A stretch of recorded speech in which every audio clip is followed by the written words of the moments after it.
Slipknot to System of a Down and Rammstein to Converge, Opeth and Emperor. This is the soundtrack to 2001. Millennium was in full swing and metal was healthier than ever.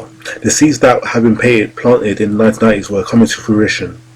Bands such as Slipknot, System of a Down and Rammstein hit their full stride, while the likes of Emperor and Opeth crawled out of the underground to deliver albums that redrew the boundaries of metal. There were many amazing albums that were also released in the year.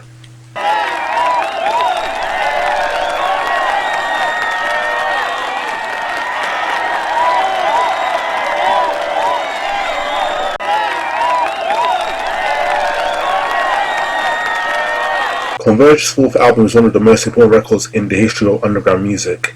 The metallic hardcore that the band had been playing in the 90s had suddenly morphed into a beast of untamed savagery and wildly unique ideas. Vocalist Jacob Bannon had never sounded as thorough as he does on the opening 1-2 of Concubine and Fallen Fracture. Kurt Ballou torments his guitar to the point where it seems to be crying for help on home wrecker.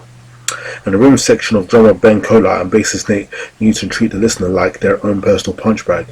Today, Jane Doe still sounds heavier, more inventive, more destructive, and more alive than almost any album by any band from the metalcore genre.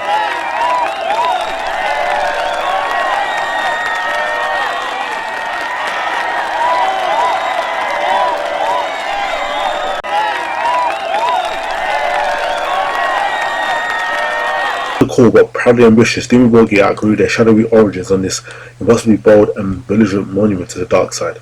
A significant part of this was down to a lineup change that brought in guitarist Golda, keyboardist Mustis, and former Corridor Falls drummer Master Blaster Nick Barker, and bassist ICS Vortex joined. The latter also added his unique clean vocals for a fall from Shagraf's visceral shriek. Puritanical Euphoric Misanthropia was state-of-the-art extremity, blacker than midnight of a moonless night, but dazzling in its grandeur. The haters may scoff, but the charisma and class of the Norwegians brought black metal to an audience that would never have discovered the genre without them.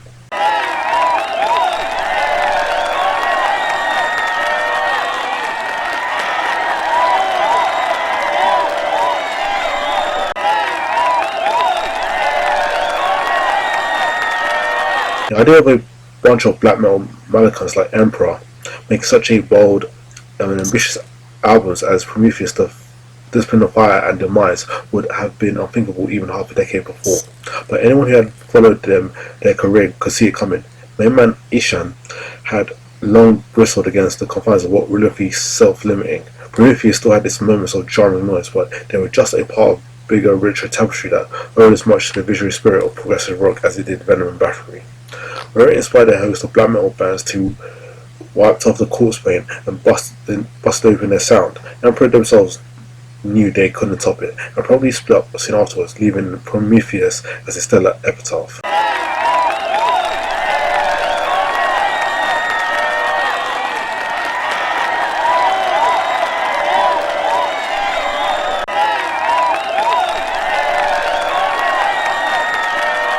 A new millennium brought a new sense of urgency to Opeth's bold musical efforts. Blackwater Park was not just a self-evident career peak from a young band within the wind in their cells for the first time.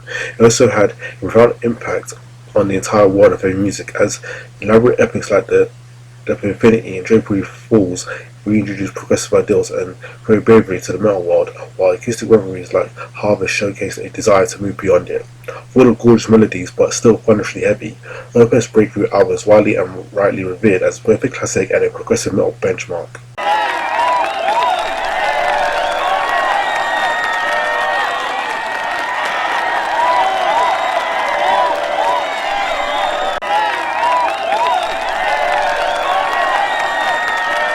Greatest industrial metal albums of all time, Mutter cemented Rammstein as serious contenders, proving that Du Hast was no fluke.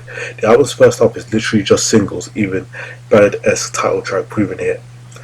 Adios blesses us with the greatest guitar line probably ever, around 2 minutes 8 seconds, and Nebel eases us out back into reality, into safety. Mutter is Rammstein's defining statement and a record that has yet to be bested by the band or their contemporaries.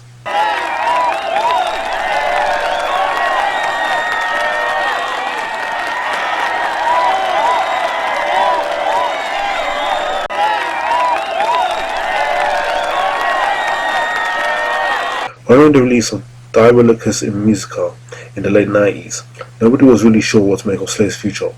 What was it? Why was there a new metal group? What is going on? Luckily, all that changed in 2001 with the release of God Hates Us.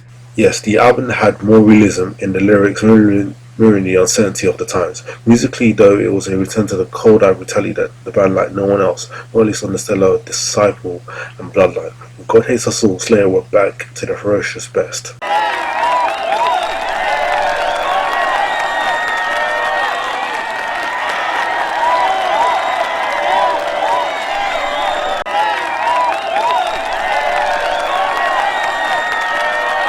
Album that has ever topped the UK album chart. Iowa is a genuine one-off. Released in the era when it seemed that the best way for a band to achieve commercial success in a new metal dominant was to make themselves seem popular, cuddlier, cartoonish, and maybe chuck on A's cover in there as well. Slipknot became the ugliest band on the planet. Iowa is an astonishing piece of work, as bleak, seething, furious, and hate-soaked as metal has ever sounded in the mainstream. It's no coincidence that in the album's aftermath there was a direct rise in the amount of extreme metal that began to flourish within the scene, something that's hard to imagine happening without the blast beats and death metal riffs of this record ushering in. If that alone is Iowa's legacy, then it's a pretty awesome one.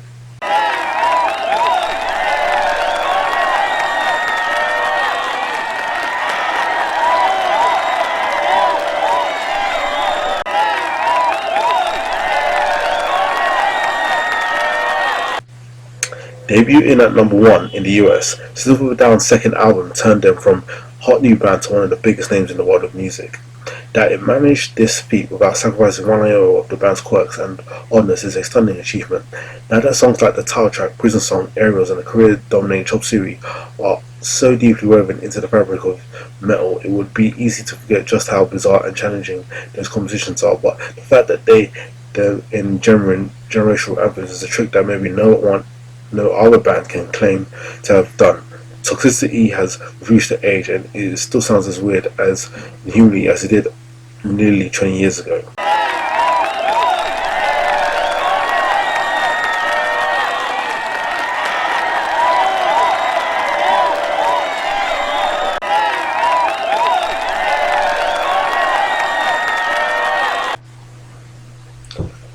Lateralus is more than one of the most groundbreaking albums of the 21st century. It is one of the most groundbreaking albums ever made. A faultless, near 80-minute long piece of music that still sounds like it's been created by some kind of higher power. Even 17 years later, it was dropped on an unsuspecting world. From the second that the garage kicks into gear, it's hard to fathom where to start with high points. Let alone entertain the idea that Lateralus drops anywhere below perfect at any point, but Swaying Ocean of title track or the measured post-prog metal machinations of Parable and Parabola would be two moments that immediately spring to mind. A landmark band landmark release.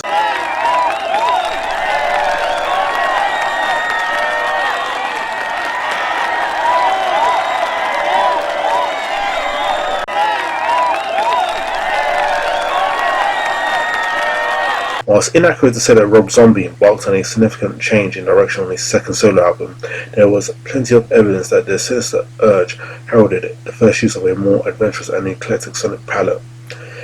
Decorating his usual brew of throbbing riffs, rip-crack snares, and mutant sample leader with soaring strings, hunkering brass sections, and the ultra-modern screw and scratch of a deftly manipulated turntable, the Bearded Wonders' first album of the new millennium amounted to an astute and trickly eyed over all the past glories that breathed new life into the formula that could easily have started to smell funny by this point. And then it's the crowd pleasers like Dead Girl Superstar and Feel So Numb. Rob has clearly birthed some fresh ambers for the Fang Spawn faithful. Thanks for watching, and I'll see you next time.